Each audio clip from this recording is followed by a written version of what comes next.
Alright, so good morning, good afternoon, and good evening to all of you. No? We'll discuss today, class, about the BOA and the PRC, or the Board of Accountancy and the Professional Regulation Commission. Ano pagkakaiba niya? Or ano yung similarities niya? Ano yung relationship niya? Ano yung oversight ng BOA and the PRC? Sige, let's start. Okay. When you say about class accounting profession in the Philippines is regulated and supervised by or to maintain high standards of ethics, competence, and at the same time, accountability.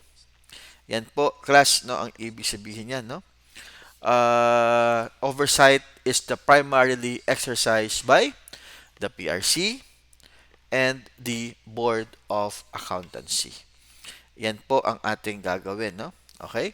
So, ano yung ibig sabihin ng ating PRC? And at the same time, the Board of Accountancy. So, ano yung PRC or Professional Regulation Commission? It is established under the Presidential Decree number 223 1973, no, a government, state, and controlled corporation under the Department of the Labor and government agency under the DOLE, no? Department of Labor and Employment. Yan po yung PRC ha, DOLE ha, DOLE. Supervises and regulates also the practice of various professions including accountancy. So very important is all about no, the accountancy. Okay. So ano yung core functions naman ng Professional Regulation Commission? It regulates daw and licensing of professionals. Number two, administration of licensure examination. So ano pa yung mga role ng PRC? To supervise or supervision of the professional regulatory reports or board or like BOA. That would be the PRC core functions.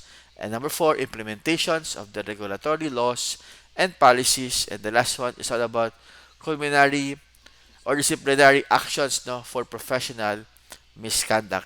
Ito po class ang core functions ng Professional Regulation Commissions. The PRC regulates and licensing the professionals, administration of any examinations no under the PRC to be part of the CPA, or engineers or medicine doctor, no? Supervision of the professional regulatory board like BOA. Then we have also here implementation of regulatory laws and policies and disciplinary or implementations of the regulatory laws and policies no or disciplinary actions for professional misconduct. Ito po class no ang tinatawag na PRC core functions. Okay. So what else? So ano naman yung Board of Accountancy? It is created under the Republic Act number 9298 or the Philippine Accountancy Act of 2004. If you notice, no, napakatagal na. Okay, hindi pa nire-revise. So hopefully mas maganda no for the benefit of the Board of Accountancy.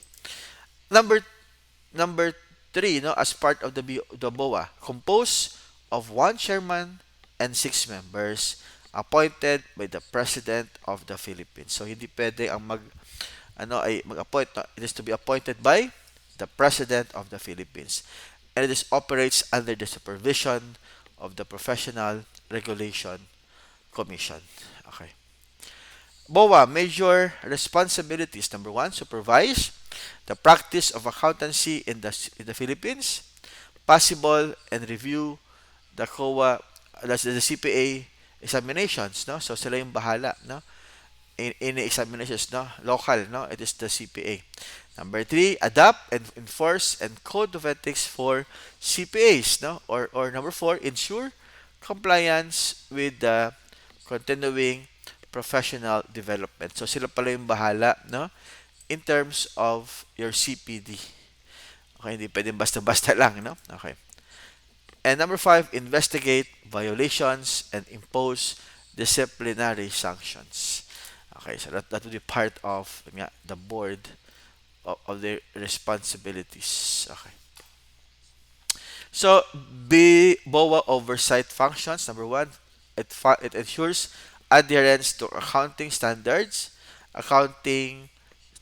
and ethical standards. No, iba na, auditing, accounting, and ethical. It also collaborates with the accreditation bodies or the professional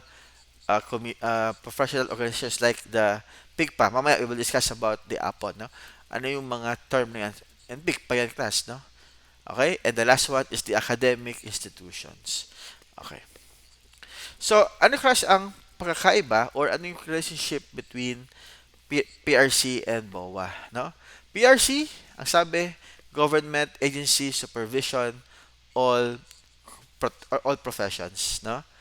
And the BOA naman itself, ang sabi, regulatory board focus on accountancy.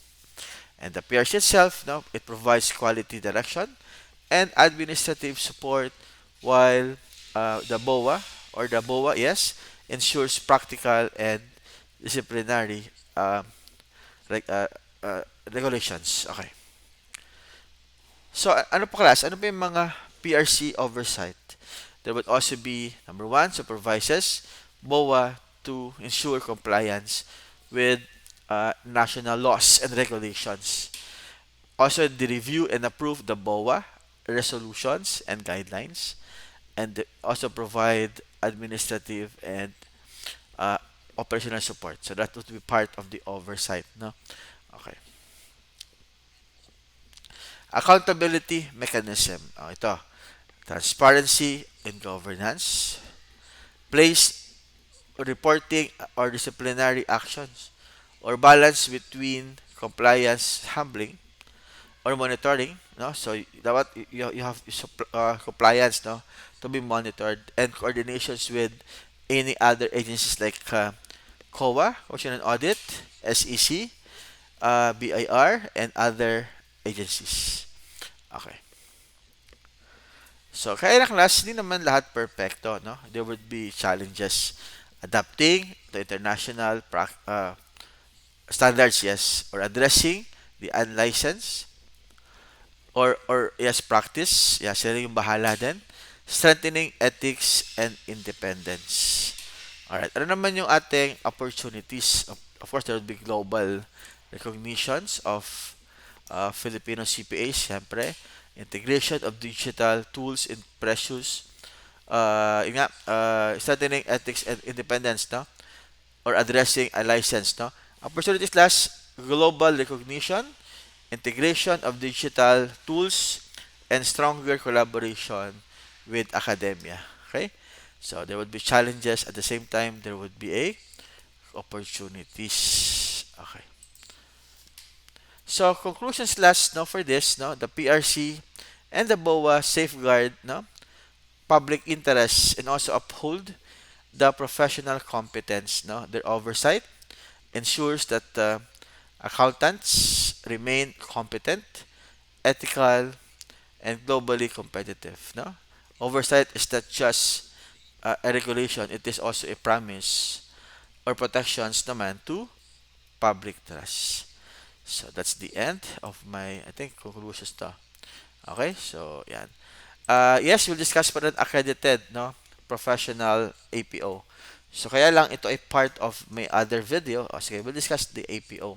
Ano yung APO? Accredited Professional Organization or recognized under the Republic Act number 9298, no? Or under the Philippine Accountancy Act of 2004. The official accredited professional organization in the Philippines is the Philippine Institute of Certified Public Accountant. Ano yung class? PICPA. So there would be a PICPA. And the official accredited professional organizations for accountants in the Philippines is the Philippine Institute of Certified Public Accountants. Okay? And also as accredited also by professional regulations or the obviously commitment, no, from the recommendations of the Board of Accountancy. Okay, so klase na yung mga APO natin, no? Since ito ay ano, yan. Okay, so examples are of course yung ating ano some of the associations no outside. So they're all part of the board of accountants. So I will discuss more about this APO no in my next video. Okay? So again, thank you very much and hope to see you soon. Bye bye.